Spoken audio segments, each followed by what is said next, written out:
हाँ जी, तो हम आ गए हैं होमवर्क क्लास में। मैं तुम्हें होमवर्क में सिर्फ 5 क्वेश्चंस दिए थे और बहुत आसान क्वेश्चंस थे। एंड मुझे पूरी उम्मीद है तुमने होमवर्क भी कर लिया है। कर लिया है ना? अगर कर लिया है तो बहुत अच्छी बात है, अगर नहीं करा है तो बहुत ही ज़्यादा गलत बात है। देखो मैं तुम्हें एक बात बताता हूँ आज। मैथ्स में अगर तुम्हें अच्छे मार्क्स स्कोर करने हैं, ठीक है, तो उसके लिए ना एक दवाई आती है। मतलब वो दवाई तुम किसी भी दुकान पे जाओगे तो तुम्हें मिल जाएगी बहुत आराम से, बहुत ही सस्ती दवाई है। उस दवाई का नाम है प्रैक्टिस। ठीक है, मैथ्स में अगर तुम्हें अच्छे मार्क्स लाने हैं तो बेटा तुम्हें प्रैक्टिस करनी पड़ेगी। सिंपल सी बात है, मैथ्स कोई रटने वाला सब्जेक्ट नहीं है। तुमने अपने एग्जाम से एक दो दिन पहले तुमने रात भर बैठ के याद कर लिया और तुम पेपर दे आए, ऐसा मैथ्स में नहीं होता है। मैथ्स में अगर तुम्हें अच्छे मार्क्स लाने हैं तो बेटा प्रैक्टिस तो करनी ही पड़ेगी। सिंपल सी बात है, जितनी ज्यादा प्रैक्टिस करोगे उतने बढ़िया तुम्हारे मार्क्स आएंगे। बिल्कुल सिंपल सा कंसेप्ट होता है मैथ्स में। ठीक है, और ये दवाई तुम्हें कहीं भी मिल जाएगी। बस तुम्हें खुद दवाई खाने के तुम्हें थोड़ा सा ना ईगर होना पड़ेगा कि तुम्हें खानी है दवाई, ये प्रैक्टिस की। ठीक है, तो अब हम होमवर्क करना शुरू करते हैं एंड आई होप तुम लोगों ने अपना होमवर्क भी कर लिया है।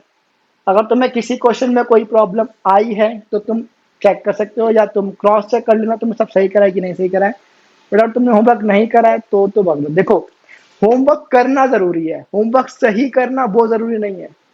ठीक है, कॉस अगर तुम होमवर्क गलत भी तुमने कोई क्वेश्चन गलत कर दिया तो तुम अब देख लो, तुम्हें समझ आएगा कि तुम्हारी गलती कहाँ हो रही है। ठीक है, कोस गलती कहाँ है ये जानना भी बहुत जरूरी होता है। कोस क्या होता है, हमें लगता है कि ये क्वेश्चन तो आसान था, अच्छा ये तो हो जाएगा, ये तो हो जाएगा।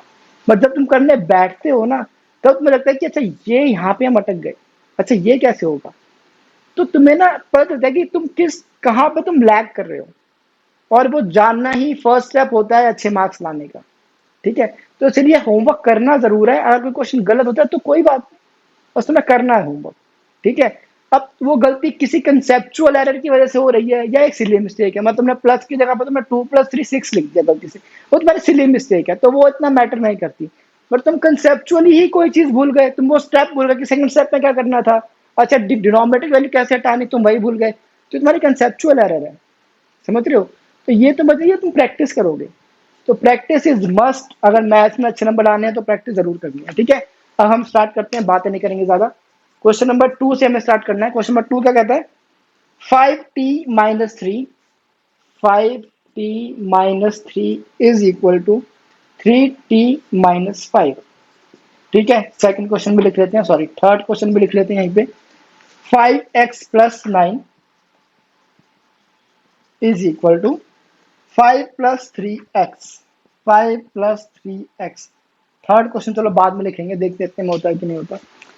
तो देखो, फर्स्ट स्टेप क्या था हमारा, वेरिएबल की वैल्यू एक तरफ, नॉन वेरिएबल की वैल्यू दूसरी तरफ। तो ये है वेरिएबल, तो इसे हम लिख दिया यहीं पे 3t माइनस, ये तो नॉन वेरिएबल है मतलब ये इक्वल टू के उस साइड जाएगा। अब 3t ये वेरिएबल है, दैट मीन्स यहाँ पे आना चाहिए। अब 3 के आगे साइन कौन सा है, प्लस का। जब प्लस की वैल्यू इक्वल टू के दूसरी साइड जाएगी तो क्या हो जाएगा, माइनस। तो -3t इज इक्वल टू -5 का -5। अब -3 है ना, जब -3 इक्वल टू के दूसरी साइड तो क्या हो जाएगा, +3, साइन चेंज हो जाता है। ठीक है, अब तो सॉल्व करना कोई बड़ी चीज नहीं है। 5 में से 3 गया 2, 2t इज इक्वल टू -5+3 का क्या आंसर होता है, प्लस माइनस माइनस और साइन बड़े नंबर का, बड़ा नंबर कौन सा है 5, मतलब माइनस का, तो -2 इसका आंसर है।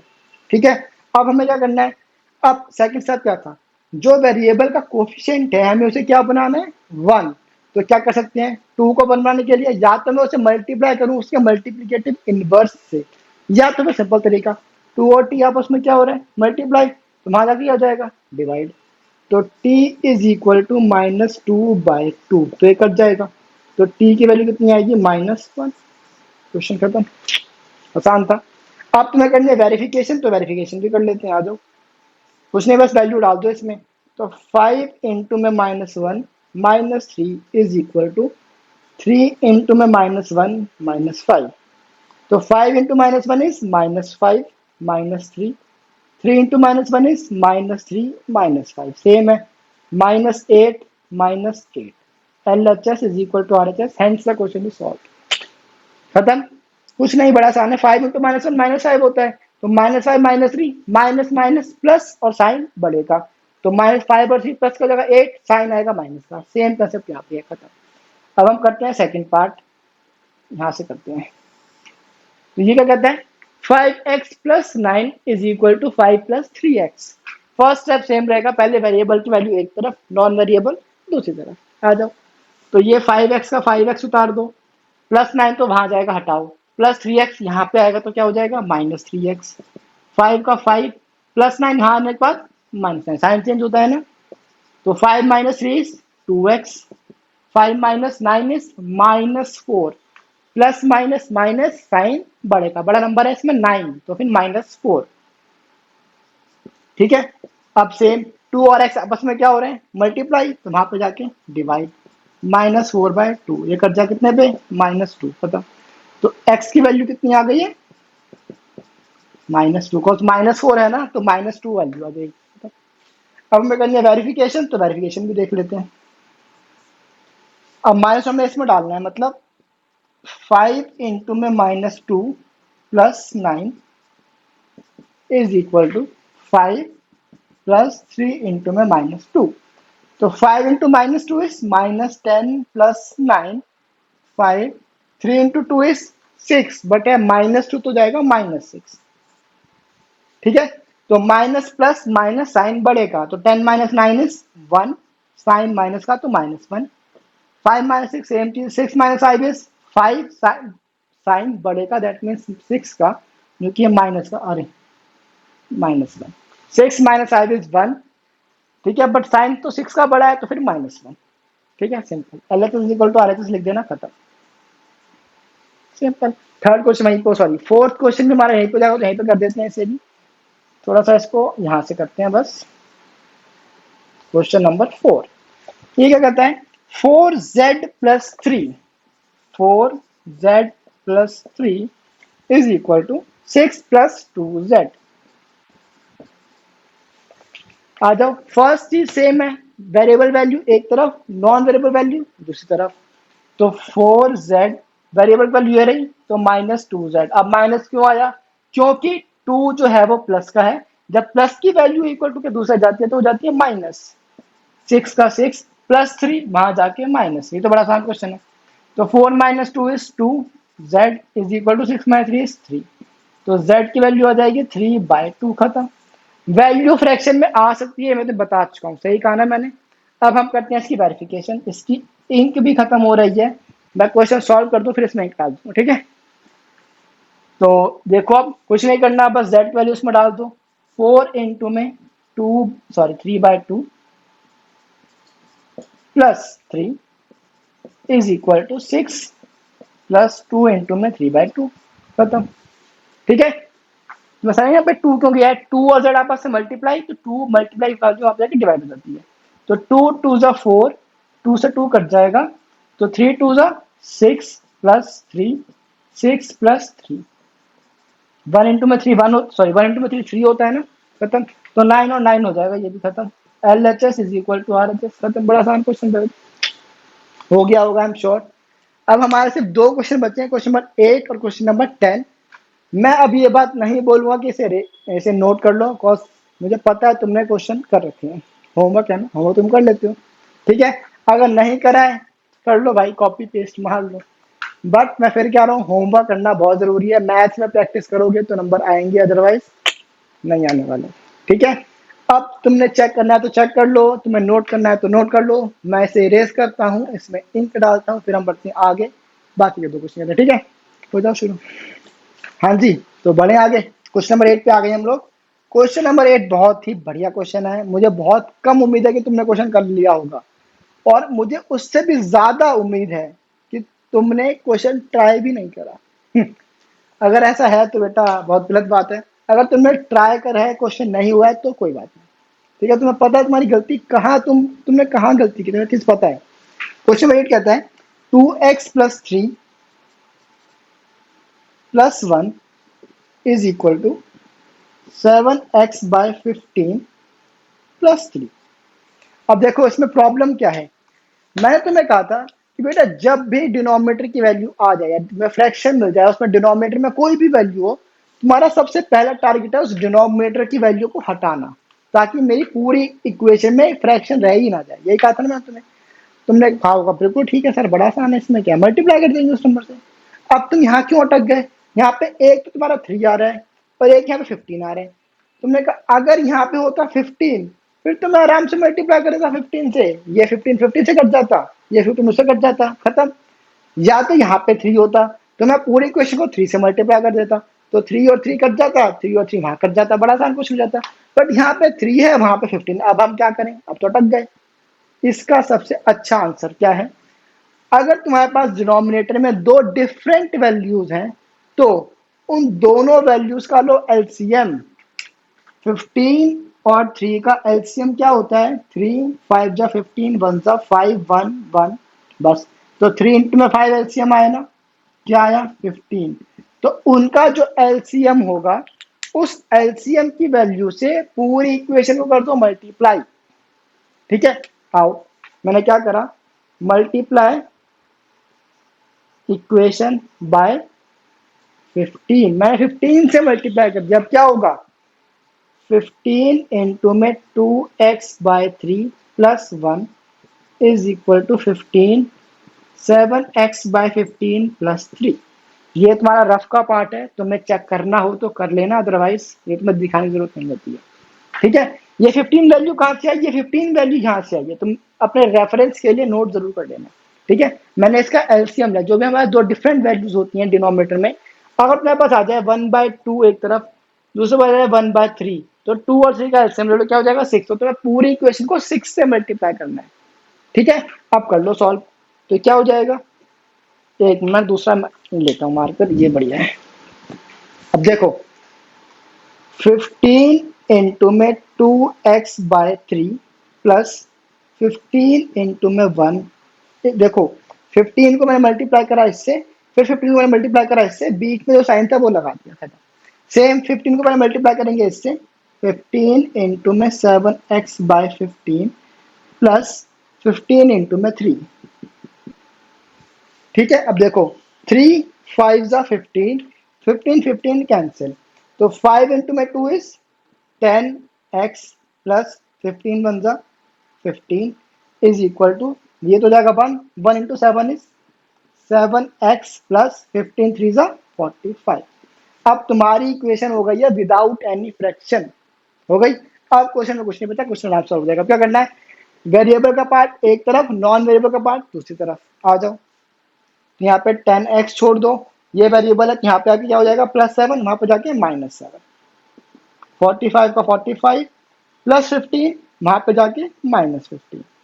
तो 10 - 7 इज 3x, 45 - 15 इज 30।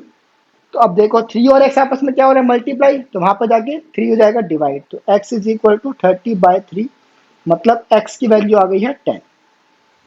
सिंपल। मैं तुम्हें फिर से बता रहा हूँ एक चीज, आई एम श्योर तुम्हें चीज समझ नहीं आई है। फिर से देख लो मैंने क्या किया। अब मेरे पास ना प्रॉब्लम क्या हुई, मेरे पास डिनोमिनेटर में दो डिफरेंट वैल्यूज आ गई। अब तक जो मैंने क्वेश्चन करे, देखो जैसे कि क्वेश्चन नंबर 7 में देखो, डिनोमिनेटर में सिर्फ एक ही वैल्यू जो कि है 5, तो तुमने 5 को हटाने के लिए 5 से मल्टीप्लाई कर दिया, क्वेश्चन सॉल्व हो गया। क्वेश्चन नंबर 9 में देखो, क्वेश्चन नंबर 9 में लेफ्ट हैंड साइड पे भी डिनोमिनेटर में 3 है, राइट हैंड साइड पे भी डिनोमिनेटर में 3 है, तो तुमने 3 से मल्टीप्लाई करा, 3 से 3 कट गया, इधर भी 3 से 3 कट गया, खत्म क्वेश्चन।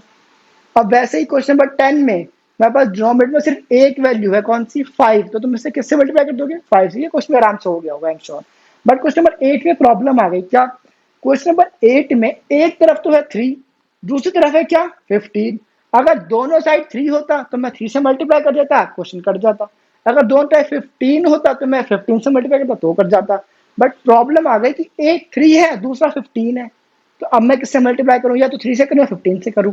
अब प्रॉब्लम क्या है, अगर मैं करता हूं 3 से मल्टीप्लाई, तो देखो ये वाला जो 15 है ना, ये 3 से काटने पर यहाँ पर डिनोमिनेटर में 5 बच जाएगा, तो 3 1 3, 3 5 15, तो मेरे पास डिनोमिनेटर तो अभी भी रह गया ना, तो फायदा क्या हुआ? इसीलिए मैंने क्या करा, जो दो नंबर है इन दोनों का लिया एलसीएम। एलसीएम लेने पे जो नंबर आया, इस नंबर को मैंने इस पूरी इक्वेशन से कर दिया मल्टीप्लाई। अब जो ये नंबर आया ना, ये नंबर तुम्हें डिनोमिनेटर हटा देगा, गारंटी। देखो ये डिनोमिनेटर हट गया, 15 15 1 से कट जाएगा, खत्म। वैसे ये 3 और 15 है, यहाँ पे ऊपर 5 बचेगा, बट डिनोमिनेटर में तो हट गया ना, ऊपर कुछ भी बचे कोई टेंशन नहीं है, कोई हम न्यूमरेटर तो हैंडल करना हमें आता है, बट मैं फ्रैक्शन में डिनोमिनेटर हैंडल करने में प्रॉब्लम होती है ना। इसीलिए मैंने 15 से मल्टीप्लाई किया, तो देखो यहाँ पे 5 बचा, तो 5 टू 10 कर दिया, डिनोमिनेटर हट गया, हटाओ। सेम यहाँ पे 15 15 पूरा ही कट गया, तो ये भी हट गया, खत्म। बाकी तो नॉर्मल क्वेश्चन था, वो मैंने सॉल्व कर दिया। ठीक है, तो एक्स की वैल्यू मेरे पास आ गई है 10, तो हमें करना है इसे वेरीफाई, तो वेरीफाई यहाँ पे कर दूं, वेरिफिकेशन। अब हमें कहना है 10 की वैल्यू यहाँ पर डाल के देख लें, देख लेते हैं। 2 इंटू में 10/3 plus 1 is equal to 7 into में 10/15 प्लस 3।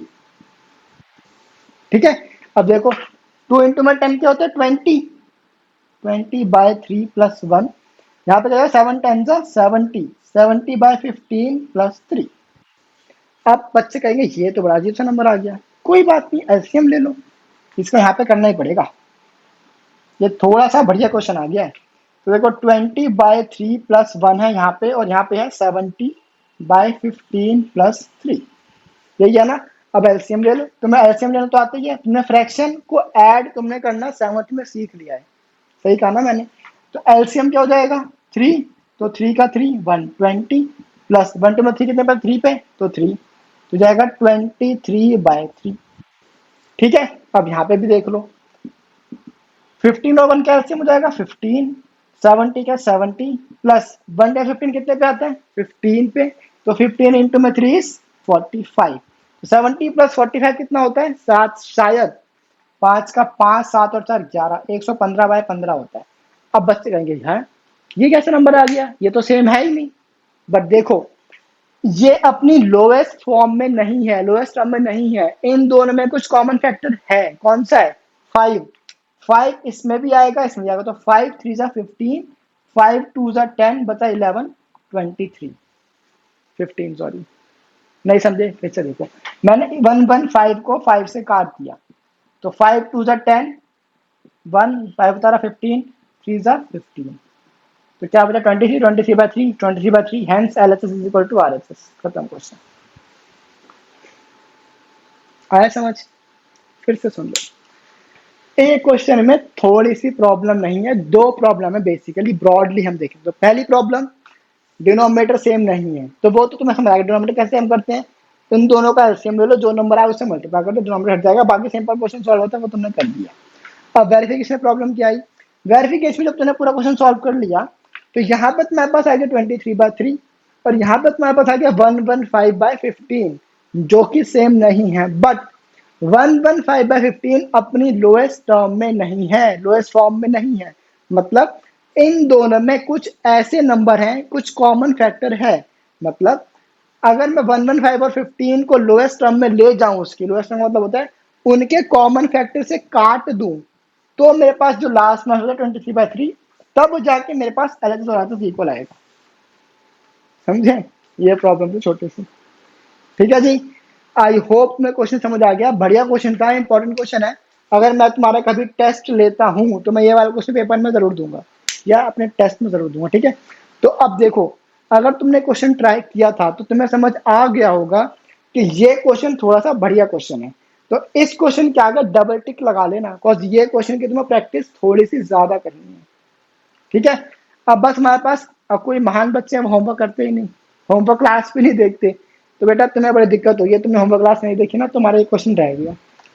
ठीक है, बिकॉज देख के तो लगता है अच्छा ही तो हो जाएगा, बट करने के बाद पता चलता है कि उसमें दो प्रॉब्लम है, एक तो ये वाली प्रॉब्लम है, दूसरी ये वाली भी प्रॉब्लम है, इसीलिए मैं कहता हूँ क्वेश्चन की प्रैक्टिस करना बहुत जरूरी है। ठीक है, तो अब हम बढ़ते हैं लास्ट क्वेश्चन की तरफ, क्वेश्चन नंबर 10। तो अगर तुम्हें नोट करना है तो नोट कर लो, मैं इसे इरेज करता हूँ, फिर हम बढ़ते हैं आगे। ठीक है, शुरू हो जाओ। हाँ जी, तो हम आ गए हैं आज की क्लास के लास्ट क्वेश्चन पे, क्वेश्चन नंबर 10 पे, तो मैंने नोट कर दिया है। तो अब देखो क्वेश्चन क्या कहता है, वैसे क्वेश्चन है बहुत आसान, इसमें एक प्रॉब्लम तुम्हें हो सकता है कि तुम्हें लगी हो कि इसमें ना वैल्यू में नेगेटिव में जा रही है, बट मेरा आंसर पॉजिटिव में आएगा। देखो कैसे। अच्छा, इसमें कुछ खास है नहीं, बस मेरे साफ साफ दिख रहा है कि डिनोमिनेटर में 5 है, तो डिनोमिनेटर हटाने के लिए क्या करेंगे, पूरी इक्वेशन को पहले 5 से मल्टीप्लाई करेंगे, तो कर देते हैं, मल्टीप्लाई इक्वेशन बाय 5, जाएगा 5 अरे 5 इंटू में 3m is equal to 5 into में 5m माइनस 8/5। ठीक है, तो 5 इंटू में 3 इज 15m। अब 5 5 जा 25। अब देखो 5 यहाँ पे लिख देते हैं, 5 इंटू में 8/5। अब ध्यान रखना, अगर किसी बच्चे ने यहाँ पे प्लस लगा दिया तो बेटा गलत हो गया है, और बीच में साइन है माइनस का, तो हमें यहाँ पे क्या लगाना है, माइनस। ठीक है, तो 5 से 5 ये कट जाएगा, तो ये क्या हो जाएगा, 15m is equal to 25m minus 8। ठीक है जी। अब देखो, अब कुछ भी नहीं बचा, क्वेश्चन सॉल्व हो चुका है। अब हमें क्या करना है, वेरिएबल की वैल्यू एक तरफ, नॉन वेरिएबल की वैल्यू दूसरी तरफ। तो यहाँ पे तो कोई नॉन वेरिएबल है ही नहीं, तो वो तो वहीं का वही रहेगा। बस 15m है तो ये 25m प्लस का है, वहां पे जाके माइनस का हो जाएगा, ये -8 का -8 रहेगा। तो 15m माइनस 25m कितना हो जाएगा, -10m इज इक्वल टू -8। अब देखो, ये माइनस और माइनस कट जाते हैं, तो हम सीधा सीधा काट सकते हो। ठीक है, अब देखो m और 10 आपस में क्या हो रहे हैं, मल्टीप्लाई, तो वहां पर जाके डिवाइड, तो m is equal to 8/10, hence question is solve. ठीक है, अब तुम्हारे मन में एक डाउट आ सकता है कि आपने काट कैसे दिया। मत काटो, ये लो देखो, फिर मैंने कर दिया m इज इक्वल टू -8/-10। अब ठीक है, मैं -10 को यहाँ ले आया। अच्छा, किसी किसी बच्चे के मन में एक डाउट और आ सकता है, क्या, -10m इज इक्वल टू -8 है ना, तो कोई महान बच्चे सोचते हैं माइनस का वहां जाके प्लस का, तो m की वैल्यू हो जाएगी -8 + 10। आई एम श्योर कई बच्चों ने ये गलती भी करी है। अब देखो ये क्यों नहीं, अब तक हमने क्या किया, जब यहाँ पे था 5, ध्यान से सुनना, जब यहाँ पे 5 था तो -10m इस 5 के साथ माइनस हो रहा है। ध्यान से सुनो मैं कहना क्या चाह रहा हूँ, ये जो -10m है ना, अभी ये 5 से माइनस हो रहा है, तो इसीलिए ये पूरी वैल्यू उठ के यहाँ पे जाके +10m हो जाएगी। बट इस केस में ये नहीं है, इस केस में सिर्फ 10 और m है, ये किसी और नंबर से प्लस माइनस नहीं हो रहा, ये दोनों आपस की बात हो रही है। मतलब -10 और m, इसका मतलब है -10 इंटू में m, ये मतलब होता है इसका। तो -10 और m, या सिंपल लैंग्वेज में कहा जाए तो -1 इंटू 10 इंटू m, ये वैल्यू बनती है तुम्हारी ये। तो जो m की वैल्यू तुम्हें निकालनी है, तो 10 की वैल्यू भी नीचे डिवाइड में जाएगी, -10 की वैल्यू भी नीचे डिवाइड में जाएगी, समझे, तो -10 पूरा डिवाइड होगा। अब ये देख लो, अगर तुम्हें यहाँ पे कोई डाउट आया ना कि माइनस माइनस कैसे कट गया, तो माइनस माइनस यहाँ कट जाएगा, खत्म, माइनस से माइनस कट नहीं जाएगा। इसको नहीं लिखा तो ये दो, इसमें मैंने 8 लिख दिया, 8 इंटू में -1 कर दिया, यहाँ पे भी 10 इंटू में -1 कर दिया, माइनस से -1 अब कट जाएगा, एक ही बात है। तो तुम यहाँ भी काट सकती हो, ठीक है, कोई बात नहीं। तो m की सिंपल वैल्यू आ गई है 8/10। अब तुम्हें वेरीफाई करना है तो वेरीफाई कर देते हैं।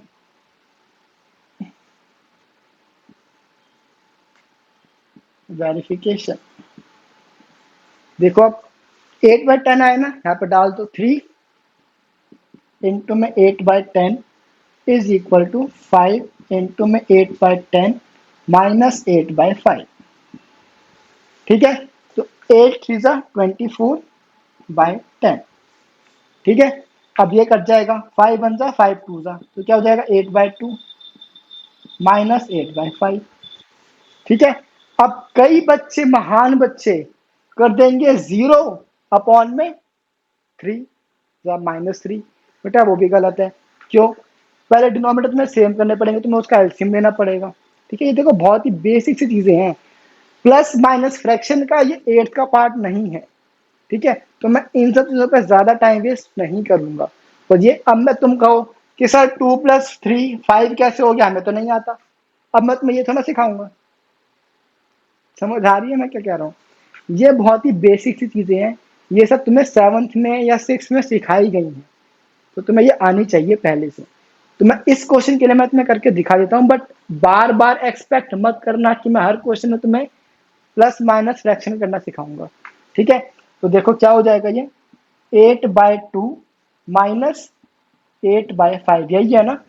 जब भी डिनोमिनेटर सेम नहीं होता है तो हम पहले डिनोमिनेटर को सेम करते हैं। कैसे करते हैं? एलसीएम लेके। तो 5 और 2 का एलसीएम होता है 10। ठीक है। अब फिर हम करते हैं क्रॉस मल्टीप्लाई, सिंपल लैंग्वेज में कहा जाए तो, बट तरीका क्या होता है, अब हमें 2 को बनाना है 10, तो 2 को किससे मल्टीप्लाई करें जो 10 बन जाए? 5 से। तो इसीलिए न्यूमरेटर को भी 5 से मल्टीप्लाई करेंगे, तो 5 8 जा 40, ऊपर आएगा 40। सेम इसमें देखो 5 5 टू, हाँ तो 5 टू में 10 कितने पे आते हैं? 2 पे। तो 8 को भी 2 से मल्टीप्लाई करना पड़ेगा, तो क्या हो जाएगा? 16। तो इसका आंसर बनेगा 40 माइनस 16 मतलब 24/10। 24/10। तो 24/10 is equal to 24/10 LHS is equal to RHS। ठीक है। ये फ्रैक्शन माइनस करना तुम्हें आना चाहिए। स्टिल मैं तुम्हें बता दिया कैसे करते हैं। ठीक है। अभी भी अगर किसी बच्चे को प्रॉब्लम है तो बेटा एक बार तुम्हें 7th क्लास फिर से पढ़नी पड़ेगी। नहीं नहीं, ऐसी कोई जरूरत नहीं है। देखो मैं कोशिश करूंगा हर चीज में समझाता चलूं, बट हर बार हर एक चीज को समझाना, पुरानी चीजों को हर बार समझाना ये पॉसिबल नहीं है। ठीक है। तो माइनस प्लस कैसे करते हैं फ्रैक्शन में, फिर से सुन लो। जब भी हमारे पास डिनोमिनेटर सेम होता है, देखो दो तरीके की चीजें होती हैं फ्रैक्शन में। जब मेरे पास है 5/11 और यहाँ पे है 3/11, जब डिनोमिनेटर, देखो डिनोमिनेटर कभी भी जीरो नहीं बनता। मैं तुम्हें क्या कहा, क्यों? तुम कहो कि माइनस करना है तो 11 माइनस 11 जीरो लिख दो। अभी हमने फर्स्ट चैप्टर में क्या पढ़ा था कि डिनोमिनेटर में कभी भी जीरो नहीं हो सकता, पढ़ा था ना। तो ये डिनोमिनेटर कभी भी माइनस नहीं होता है, डिनोमिनेटर हमेशा हम कॉमन लेके चलते हैं। तो इसका आंसर हो जाएगा 11, 5 माइनस 3 इज 2, तो 2/11। बट जब कभी डिनोमिनेटर सेम नहीं होता है, मतलब क्वेश्चन आ जाए 11/5 माइनस 11/3, अब जब डिनोमिनेटर सेम नहीं होता है तो पहले में डिनोमिनेटर को सेम करना पड़ता है। ठीक है। जब डिनोमिनेटर सेम होता है तो उसका कुछ पार्ट का इफेक्ट पड़ता है न्यूमरेटर पर भी, समझे। अब 5 का 15 होगा ना, हमें पहले इसका एलसीएम लेना पड़ेगा। तो 5 और 6 का एलसीएम क्या होता है? 15। अब देखो जब मैंने इस 5 को 15 बना दिया तो फ्रैक्शन तो चेंज हो गया, क्योंकि मेरे पास क्वेश्चन में तो 5 था, बट मैं ले रहा हूँ 15, तो क्वेश्चन चेंज कर दिया ना मैंने। जब मैं 5 को 15 कर रहा हूँ तो मेरे को न्यूमरेटर को भी तो 15 के अकॉर्डिंग चेंज करना पड़ेगा। कॉमन सेंस लगाओ, देखो सिंपल सी बात है। अब मेरे पास आंसर आ रहा है 10, बट तुमने बुक में पीछे का मेरे पास आंसर था 2, तो तुमने कहा 10 माइनस 8 अपनी मर्जी से 2, ये थोड़ा ना होगा, तुम अपनी मर्जी से माइनस 8 कर सकते हो। समझ लो मैं कहना क्या चाह रहा हूँ। हम अपनी मर्जी से कुछ भी नहीं करते, हर चीज का एक लॉजिक होता है, एक रीजन होता है। यहाँ पे मैंने जब 5 को 15 बनाया तो मेरे को देखो, मैं डिनोमिनेटर को 5 को 15 में चेंज कर दिया ना। अगर मैंने डिनोमिनेटर को चेंज करा है तो मेरे को न्यूमरेटर को भी तो डिनोमिनेटर के अकॉर्डिंग चेंज करना पड़ेगा, समझ रहे हो। तो देखो 5 को 15 बनने के लिए मैंने किससे मल्टीप्लाई करा? 3 से, cos 5 से 15 होता है ना। इसीलिए मेरे को न्यूमरेटर को भी 3 से मल्टीप्लाई करना पड़ेगा ताकि मैं न्यूमरेटर को डिनोमिनेटर के अकॉर्डिंग लेके आ सकूं, समझे। तो हो जाएगा 33, 11 इंटू में 3 कर देंगे। सेम यहाँ पे देखो, जब मैंने 3 को बना दिया 15, जब मैंने 3 को 15 बना दिया तो मैंने डिनोमिनेटर की वैल्यू ड्रास्टिकली बढ़ा दी। देखो 3 और 15 में बहुत फर्क है। जब मैंने 3 को 15 बना दिया, मैं 3 को 5 से मल्टीप्लाई करा ना, इसीलिए मेरे को इस 11 को भी 5 से मल्टीप्लाई करना पड़ेगा। तो क्या हो जाएगा? -55। तो अब इसका आंसर बनेगा -22/15। जो भी माइनस करने पे आता है बस चेक कर लेना। इस तरीके से हम माइनस प्लस करते हैं in fraction when denominator is not same. ठीक है। अब मैं ये चीज दोबारा डिस्कस नहीं करने वाला हूं। ठीक है जी। आई होप तुम्हें क्वेश्चन समझ आ गया है। अब हम मिलेंगे नेक्स्ट क्लास में। Till then